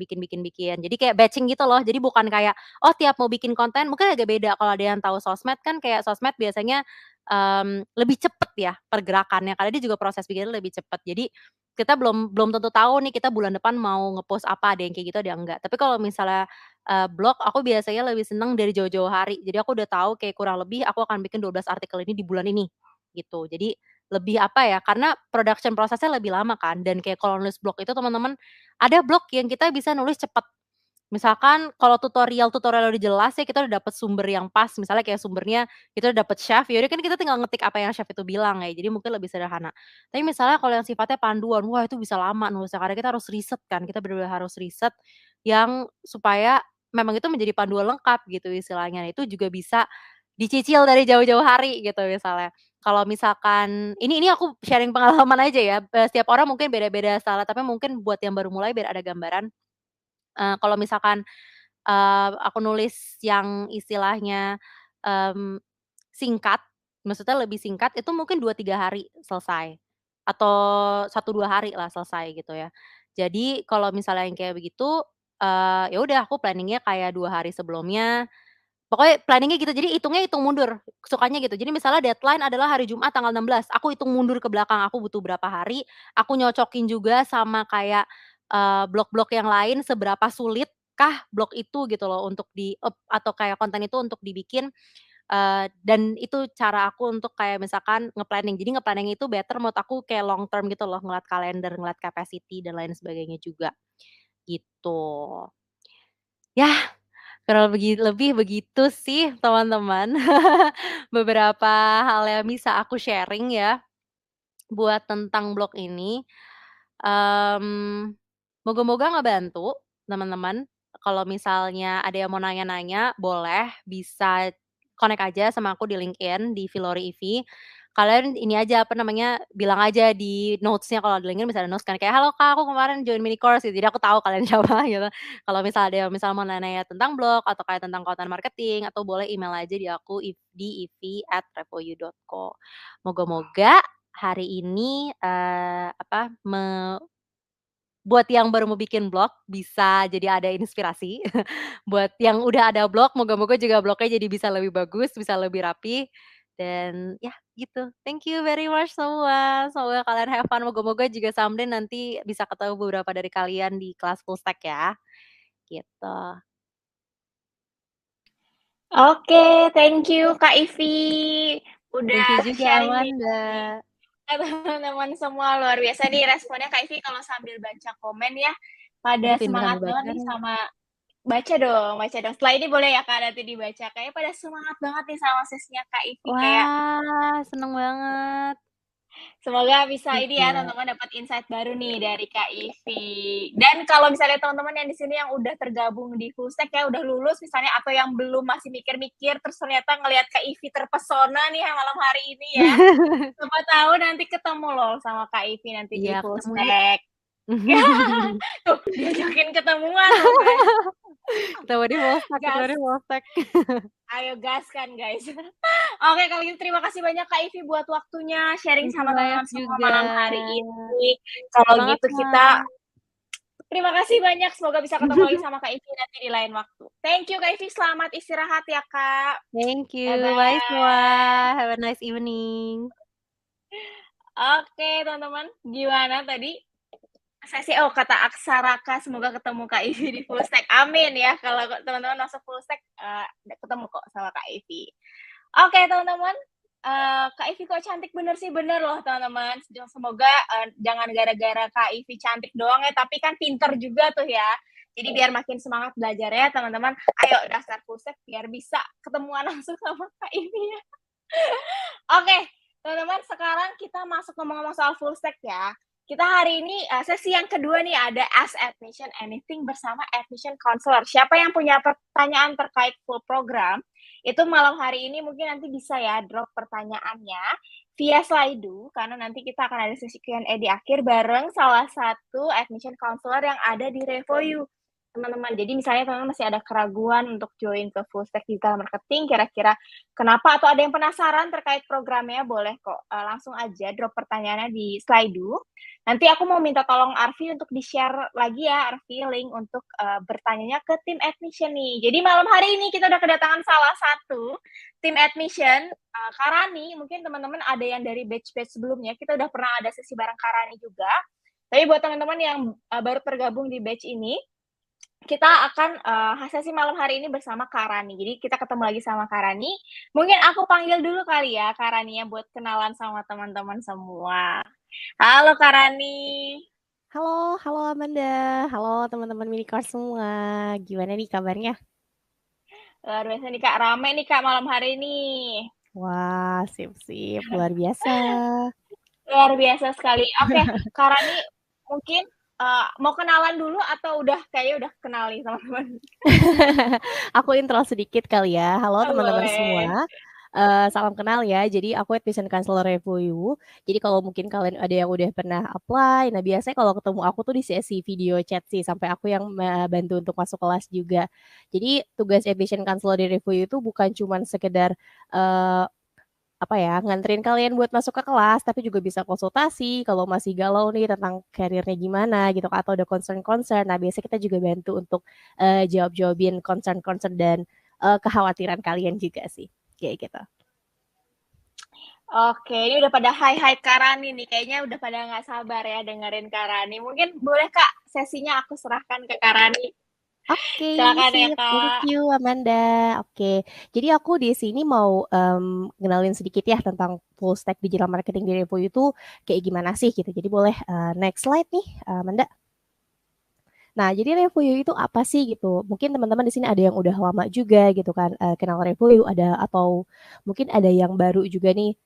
Revoyu itu sebenarnya apa sih? Jadi Revoyu ini bisa dibilang online learning academia atau bootcamp yang tujuannya itu memang buat bantu teman-teman yang mau masuk ke tech industry gitu ya. Khususnya kalau di sini kita ke digital marketing industry gitu ya. Dan apalagi buat teman-teman yang mungkin sebelumnya nggak ada pengalaman di tech atau di digital marketing gitu. Jadi memang tujuan kita untuk menjembatani skill yang kosong gitu kan antara talent yang ada gitu kan dengan kebutuhan di job marketnya itu seperti apa gitu. Nah, boleh lanjut lagi. Oke, terus kenapa sih kita belajar di Revoyu gitu kan? Kenapa sih teman-teman itu perlu belajar di Revoyu?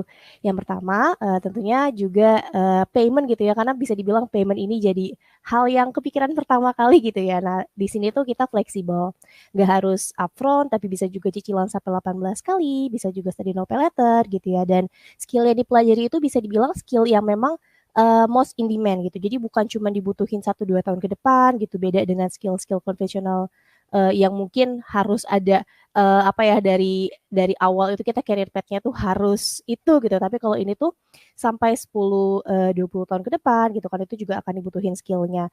Dan kelasnya itu live, jadi bukan cuma sekedar nonton recording, jadi kita bisa ngobrol-ngobrol juga, tanya-tanya sama instrukturnya gitu.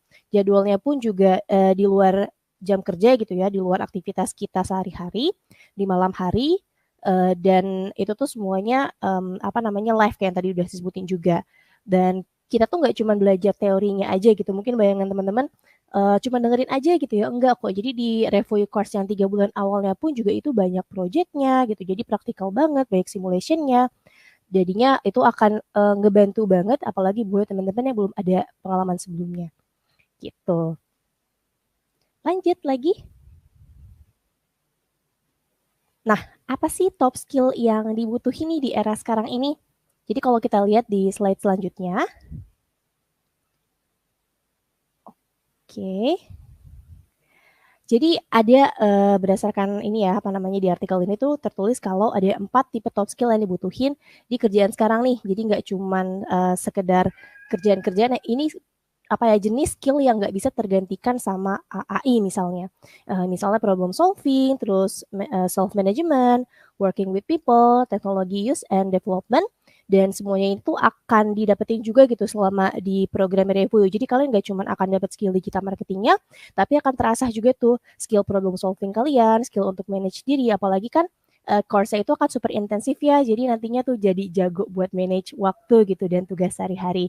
Dan nanti tuh selama course-nya pun juga kan akan ada banyak group project ya, jadi kita terbiasa juga working with people, dan tentunya mungkin yang kalian rasa, aku gaptek nih gitu kan, gimana kalau aku nanti nggak bisa ngikutin penggunaan teknologi selama di kelasnya. Nah, itu jadi akan terbiasa juga nantinya, seperti itu. Oke, kita lanjut. Nah, terus pertanyaannya, jadi ada pengalaman gak nih di digital marketing gitu? Gimana caranya biar kita bisa masuk ke industrinya tapi kita nggak ada pengalaman gitu? Jadi penting banget untuk punya experience, lalu lanjut. Dan ternyata gitu, employee-employee yang ada sekarang itu butuh banget upskill gitu. Jadi mungkin kita dulu kuliahnya jurusan apa, kerjanya jurusan apa, tapi kita nggak bisa bertahan di industri kalau misalkan skill kita hanya skill yang bisa dibilang kurang spesifik atau kurang khas atau kurang teknikal gitu. Makanya sekarang kebutuhan untuk upskill pun juga penting banget. Seperti itu. Next. Nah, lalu kalau kita lihat di sini nih prospek dari role digital marketing itu gimana sih gitu? Sedibutuhkannya itu seperti apa sih? Nah, ternyata di LinkedIn, digital marketing specialist ini termasuk the most in demand job gitu dengan ada 860.000 job opening. Yang ini tuh menunjukkan kalau dari tahun ke tahun digital marketing itu akan semakin dibutuhkan. Bahkan mungkin bayangan kalian awalnya digital marketing itu dibutuhkan buat bisnis-bisnis yang sekarang yang baru gitu atau startup. Dan aku juga sering dengar cerita teman-teman yang lainnya kalau di company mereka yang awalnya mostly pakai conventional marketing itu mulai beralih juga, jadi mulai dibentuklah tim-tim digital marketing di company mereka gitu. Jadinya kebutuhan untuk mencari digital marketer pun juga meningkat secara significantly gitu. Oke, kita lanjut. Nah, lalu what are the skills in demand for top marketing jobs gitu. Di digital marketing ini tuh luas banget gitu ya ranahnya, jadi role-nya pun macam-macam. Jadi kalau bisa dibilang role yang growth-nya itu tinggi, itu ada media coordinator, ada search manager, social media coordinator, search engine marketing manager, media manager, dan skill yang ini itu ada social media marketing, paid search strategi, social media, search, engine marketing, dan marketing. Jadi di digital marketing itu tuh luas banget gitu kesempatannya, karena bisa dibilang cabang role-nya pun juga banyak ya teman-teman, dan itu tuh dibutuhkan juga kayak gitu. Nah, kita lanjut. Oke, jadi kita balik lagi ya, tadi udah kita bahas kan seberapa pentingnya digital marketing. Jadi kenapa sih harus belajar digital marketing? Karena demand yang tinggi dan karena ada huge digital talent gap gitu. Jadi kebutuhannya tuh tinggi, sementara talent yang tersedia itu tuh masih sedikit gitu. Bisa dibilang talent yang memang benar-benar bisa punya pengalaman dan punya kemampuan gitu kan, kemampuan teknikal tuh masih kurang banget gitu. Makanya ini juga salah satu alasan kenapa sih ada Revoyu gitu ya. Next slide.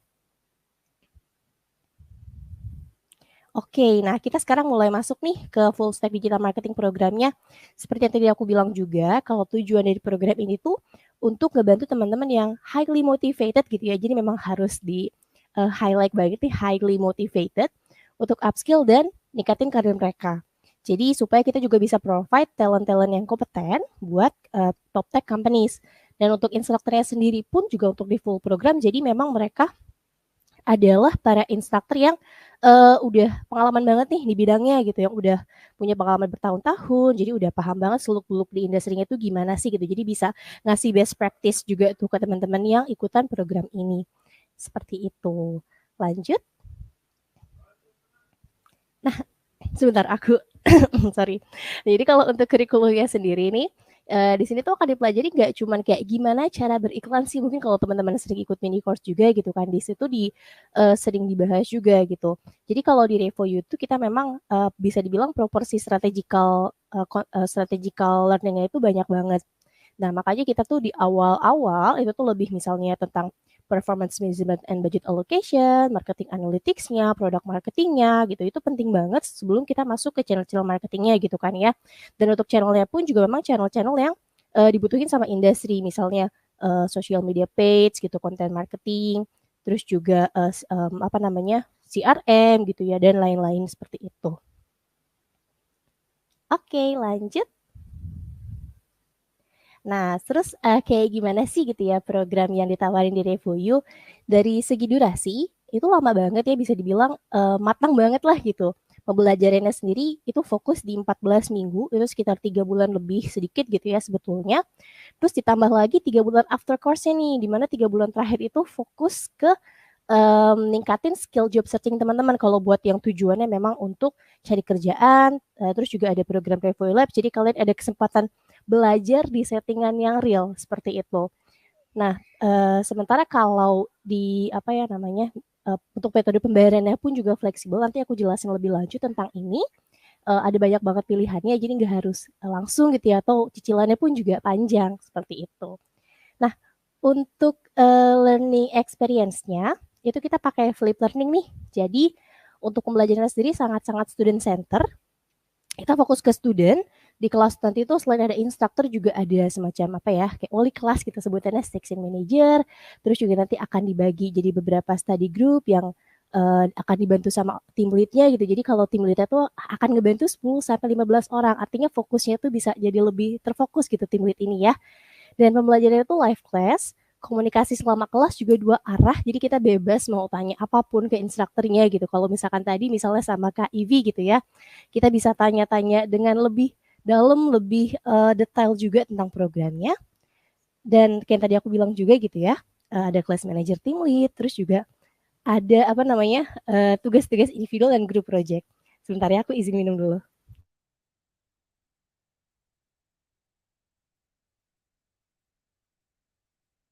Oke, thank you. Nah, kita lanjut nih, kayak tadi aku sempat sebutin ya kalau kita ada program career support-nya.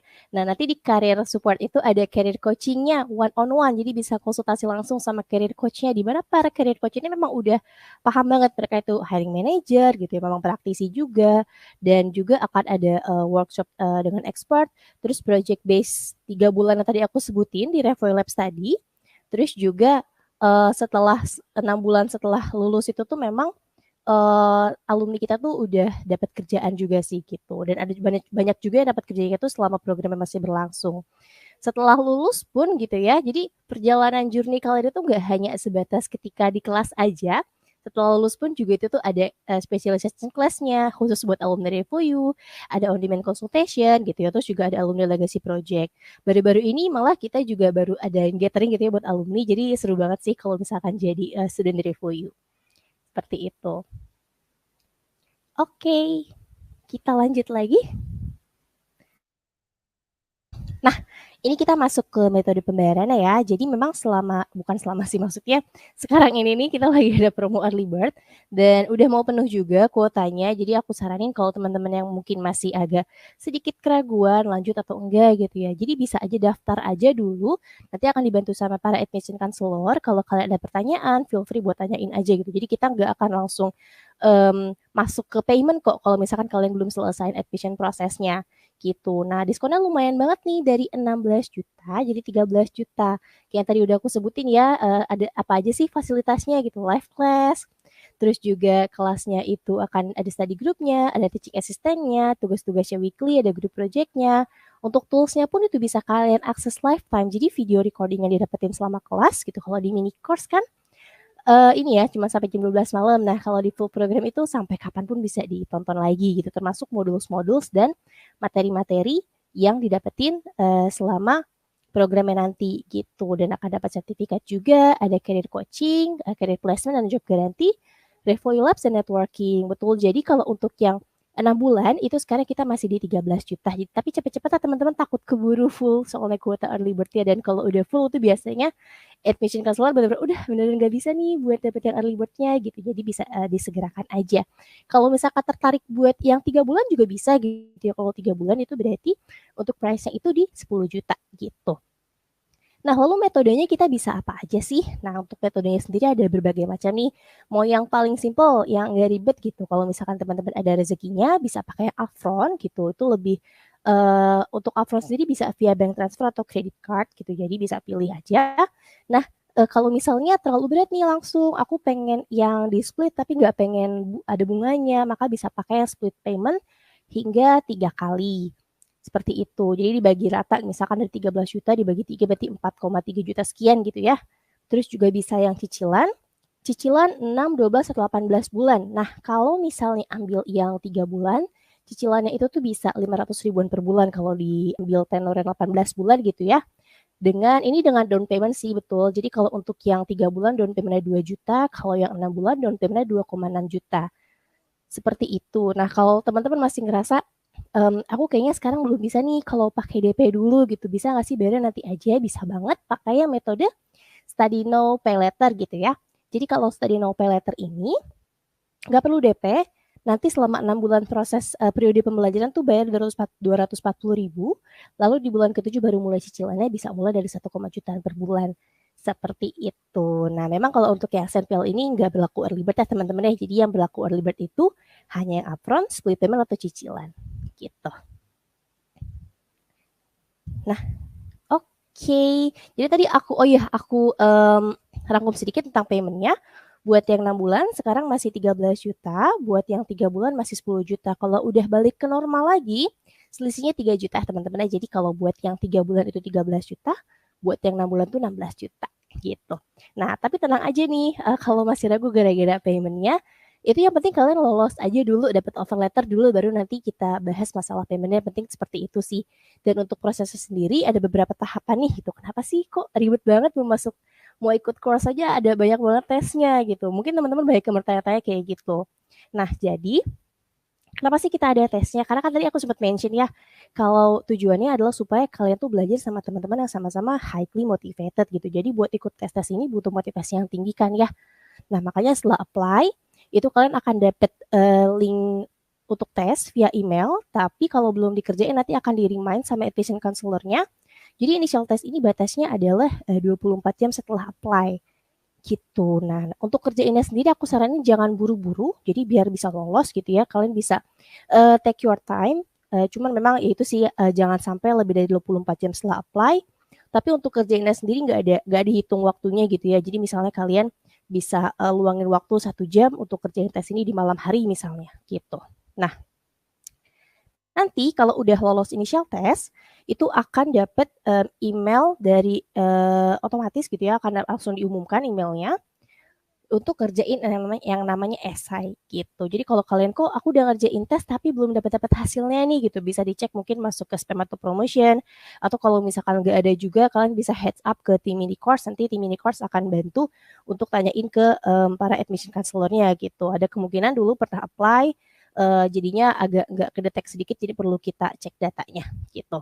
Nah, nanti kalau udah lolos initial test, kita ngerjain esainya ini sebenarnya jangan dibayangin yang rumit banget gitu ya. Esainya ini tentang diri kalian aja, jadi bisa cerita bebas gitu tentang, ada pertanyaannya sih gitu, ada pertanyaannya, tapi perlu dijawabnya tuh nggak perlu yang terlalu rumit atau kompleks gitu, karena lebih ke tentang diri kalian.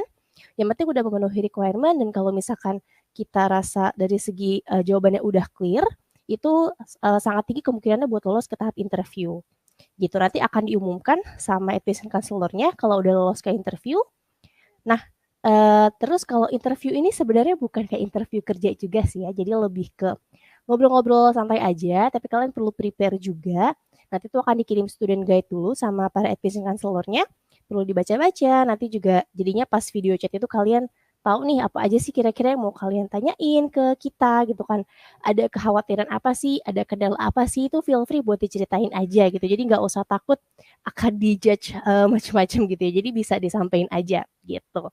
Nah, nanti kalau udah selesai, nanti akan diumumkan hasilnya. Kalau udah terima hasilnya, baru deh kita mulai urus proses pembayarannya dan tinggal tunggu course-nya mulai gitu. Kalau course-nya udah selesai, kita langsung masuk ke proses career support atau apprenticeship kalau kalian decide buat ikut yang 6 bulan gitu. Oh iya, di sini juga ada tulisan limited slot ya, karena betul misalnya kita itu nanti udah full kuotanya, udah kita stop admission untuk batch tersebut gitu. Misalkan sekarang kan kita lagi enrollment buat batch Agustus ya. Kalau udah full, itu ya udah kita stop, berarti kita langsung proses buat yang batch selanjutnya, itu masih lama banget sih. Jadi kalau bisa memang cepet-cepetan sih gitu. Lanjut boleh? Oke, wah udah masuk ke Q&A aja nih.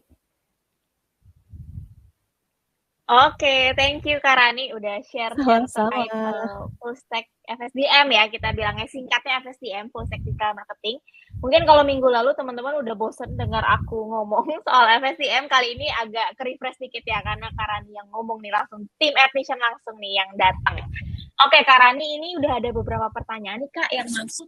Mungkin kita langsung share aja kali ya, sebentar aku share.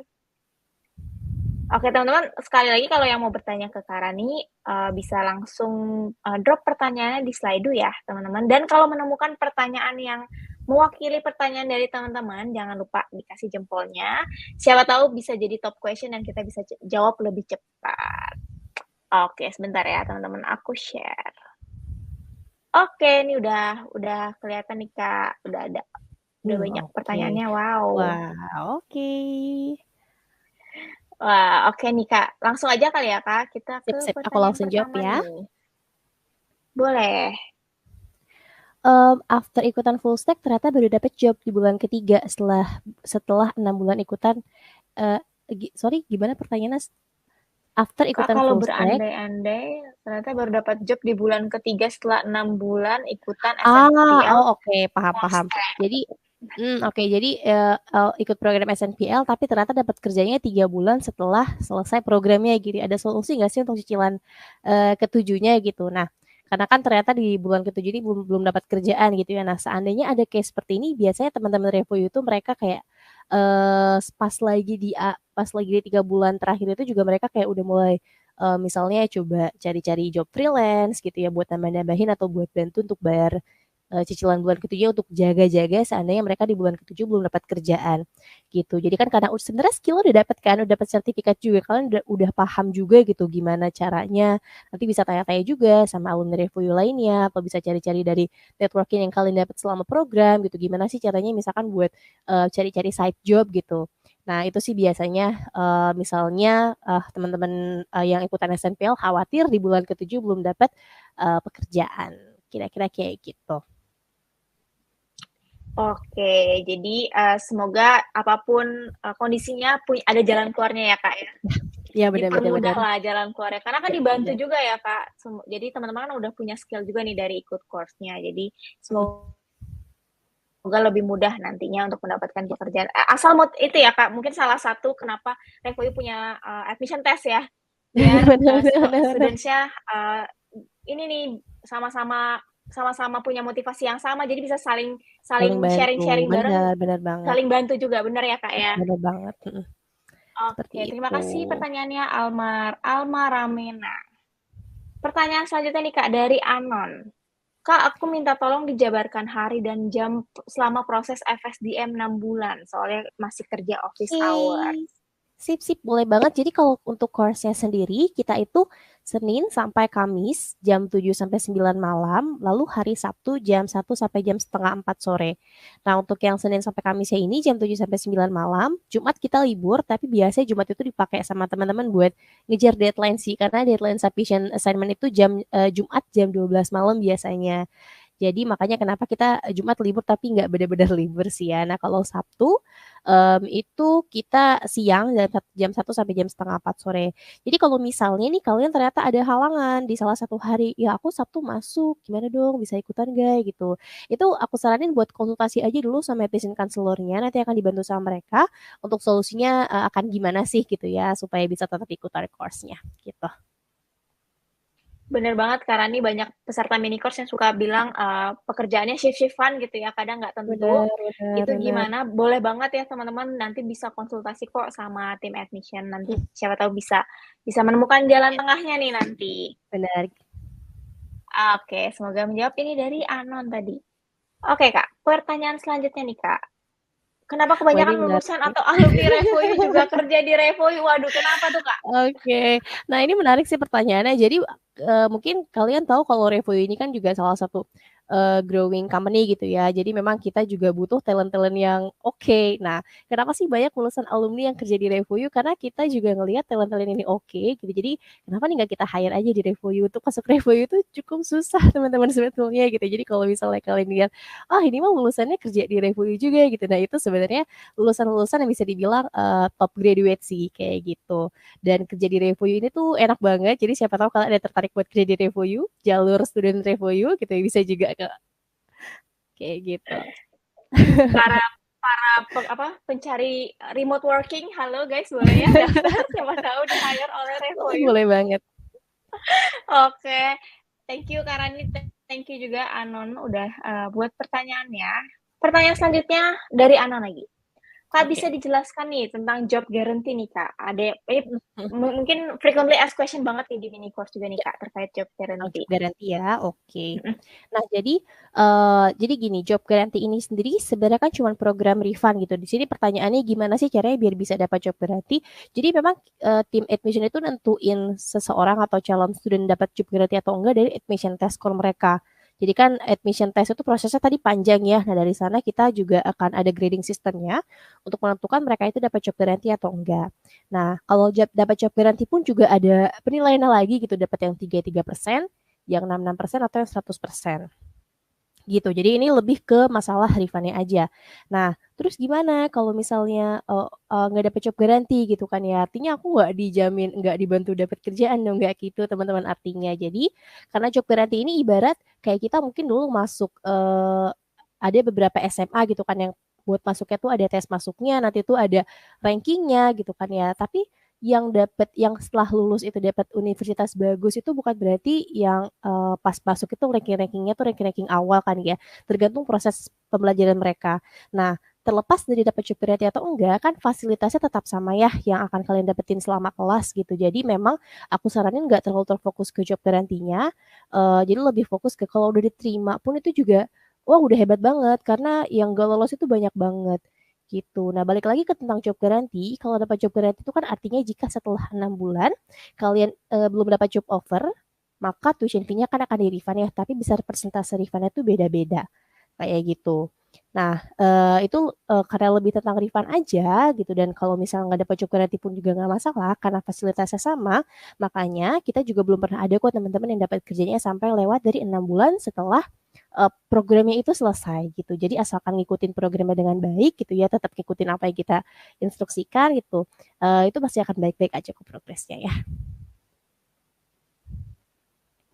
Oke, semoga menjawab ya tentang job guarantee ini. Iya.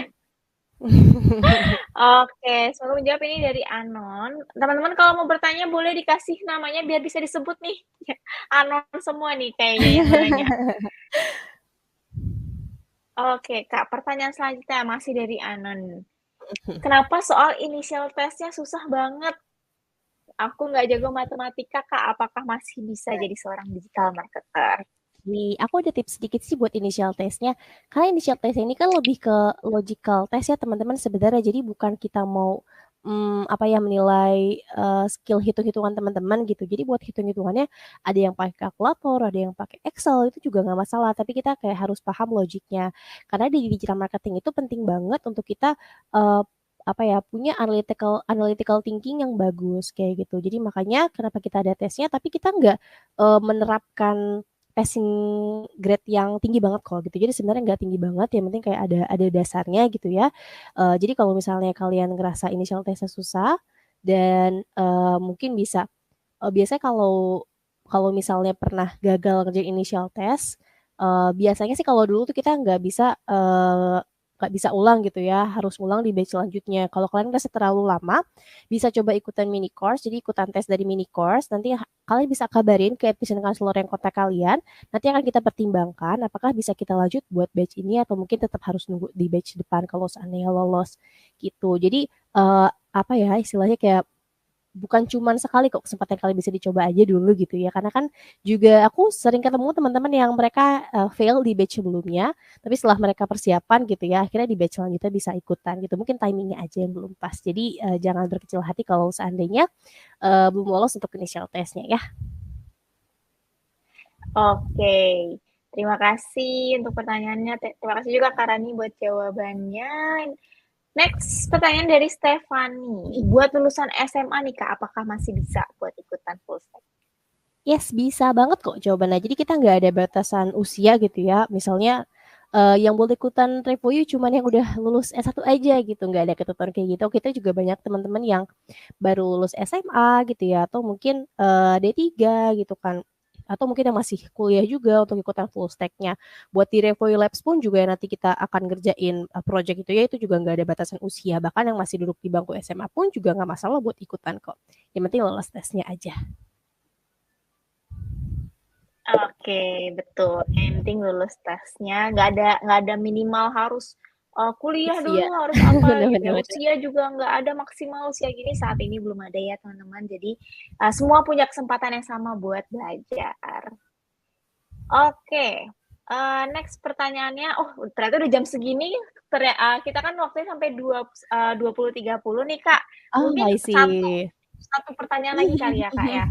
Oke, Boleh ya ini Kak? pertanyaan yang 2 ini udah terjawab tadi ya, tentang yang udah data terus fail, kalau fail harus Oh iya gimana, benar-benar. sama pertanyaan yang 2 di bawahnya Raka itu juga ya, Ini udah ya, apa namanya, kalau sama ya gagal. Jadi pertanyaannya. pokoknya kalau gagal, coba dari mini course aja dulu, nanti kita pertimbangkan dari hasilnya. Nah, aku jawab satu lagi dari Raka kali ya. Satu kelasnya itu Boleh Kak? berapa orang gitu kan ya, takutnya kalau kebanyakan nggak kondusif. Nah, kita tuh per kelas itu memang ada 60 sampai 70 student, tapi tenang aja kok teman-teman, itu kan buat lecture-nya ya, untuk sistem tanya jawabnya juga udah ada sistemnya sendiri, jadi nggak akan riuh banget. Plus kalau lagi simulasi juga akan dibagi ke breakout room yang isinya 10 sampai 15 orang kok gitu. Jadi lebih enak juga pembelajarannya. Gitu. Wah, sayang banget gak jawab semuanya. Iya, memang. Plus mungkin aku sekalian mau nanya dan nambahin konfirmasi ke Kak Rani kayak Ya, karena nanti di full program itu kan akan dibagi ke study group kecil lagi juga ya Kak, bareng benar, TL ya, benar banget. kalau nggak salah ya. Betul banget. Jadi jangan Betul. khawatir teman-teman kalau misalnya ada yang misalnya kemarin, lupa mau nanya ini ke instructor atau misalnya ada assignment yang belum ngerti, itu boleh ya Kak ditanyain ke TL-nya Boleh masing-masing banget. ya? Jadi memang tim lead ini tuh tugasnya buat bantu kalian untuk belajar selama 3 bulan ke depan. Mentor Benar-benar. khusus Jadi buat kalian. tuh, luar biasa. Jadi teman-teman kalau di mini course punya Kak Intan sama Kak Juno, ini kan mini course rame banget ya. Ini malam ini ada 479. Itu tim lead-nya cuma 2, teman-teman. Nanti kalau di full program, per 10 sampai 15 orang ya Kak ya, kalau nggak salah, itu punya 1 Yes, buat bener banget. teman-teman. Gitu. Jadi jangan khawatir, semoga nanti proses belajarnya bisa lebih smooth begitulah. Oke, terima kasih banyak teman-teman yang udah bertanya. Mohon maaf kita nggak bisa jawab semua pertanyaan yang ada karena keterbatasan waktu juga. Tapi kalau misalnya teman-teman masih punya pertanyaan lebih lagi, boleh kok coba daftar dulu. Nanti baru bisa konsultasi ya Kak ya sama Yes, tim benar. admission Gak ya. usah khawatir teman-teman. Nggak akan digigit kok. Nggak akan digigit. Dan selama proses admisi itu belum membayar apapun Ya, benar, nggak ada teman-teman. Jadi biayanya. bener tidak ada biaya apapun ya Kak ya. Jadi jangan, aduh aku mau daftar tapi takut kalau nggak lulus nanti harus bayarnya dari awal dong. Enggak sama sekali teman-teman. Jadi selama proses pendaftaran, proses admisi itu tidak dipungut biaya sama sekali. Jadi boleh teman-teman daftar dulu, terus konsultasi dulu sama tim admission juga, nanti boleh selagi ikut tes tuh boleh banget. Gitu. Oke, Kak Rani terima kasih banyak untuk waktunya, Makasih, udah thank you sharing-sharing juga, sama teman-teman Amanda. semua. Mungkin ada yang mau disampaikan dulu nih Kak ke teman-teman sebelum kita tutup sesinya? Aku cuma mau bilang semangat aja buat teman-teman yang mungkin lagi di tengah-tengah proses tes admission-nya, semoga lolos, semoga bisa ketemu di batch Agustus nanti. Buat yang mungkin masih ragu, yang tadi aku bilang, coba aja dulu, konsultasi aja dulu gitu ya, untuk semua admission prosesnya juga kan gratis gitu ya. Dan kalau mungkin yang pernah belum lulus tes, bisa ikutin tips aku tadi gitu ya, jangan menyerah. Tapi seandainya misalnya kesempatannya bukan di batch ini, kita masih ada batch depan kok, tenang aja, Revoyu akan selalu ada. Oke, kalau gitu terima kasih banyak Kak Rani. Semoga nanti di sesi berikutnya, siapa tahu teman-teman bisa ketemu sama Kak Rani. Buat yang mungkin lagi daftar, semoga nanti bisa ketemu sama Kak Rani, bisa konsultasi lebih lanjut lagi sama Kak Rani. Oke, Yes, terima thank kasih banyak Kak Rani you. untuk waktunya. Bye. Bye-bye, selamat istirahat Kak. Ya, teman-teman juga semuanya. Dadah. Oke teman-teman, gimana sesi malam hari ini tadi bareng Kak Ivi Ivy sama Kak Rani ya. Semoga teman-teman tadi sesi bareng Kak Ivy ngebahas soal konten blogging, jadi teman-teman bisa punya insight baru. Terus sama Kak Rani sesi terkait technician. Jadi semoga teman-teman yang masih ragu untuk join ke full stack atau masih punya pertanyaan terkait full stack terjawab ya di sesi hari ini juga gitu. Oke, teman-teman semua, nggak kerasa ini udah 20.35 ya teman-teman. Jadi semoga anyway, kalau misalnya teman-teman ada yang belum tahu, di week 2 ini memang durasi mini course lebih cepat ya, teman-teman. Jadi bisa dilihat di agenda, sudah ada di lectures week 2. Kalau di week 2 itu kita durasinya lebih pendek dibandingkan week 1. Gitu. Jadi buat yang kaget, loh kok udahan? Gitu. Jadi memang di week 2 atau minggu kedua ini durasinya lebih pendek. Oke? Sekali lagi, terima kasih teman-teman sudah join sesi hari ini. You guys are amazing. Jangan lupa absen. Setelah ini bisa ditunggu 1-2 menit ya, teman-teman. Nanti akan ada absen di channel Lectures Week 2 setelah aku menutup sesi. Oke? Jangan lupa join untuk sesi besok. Kita ada elevator pitch competition. Seru banget, teman-teman. Pokoknya seru banget. Harus join. Kita besok sesinya bareng Career Coach. Gitu. Kita akan kedatangan satu tim dari RevoYou Next. Oke? Oke teman-teman semua, selamat istirahat ya. Sampai ketemu di sesi besok. Bye semuanya. Thank you Arfi. Thank you teman-teman semuanya. Bye.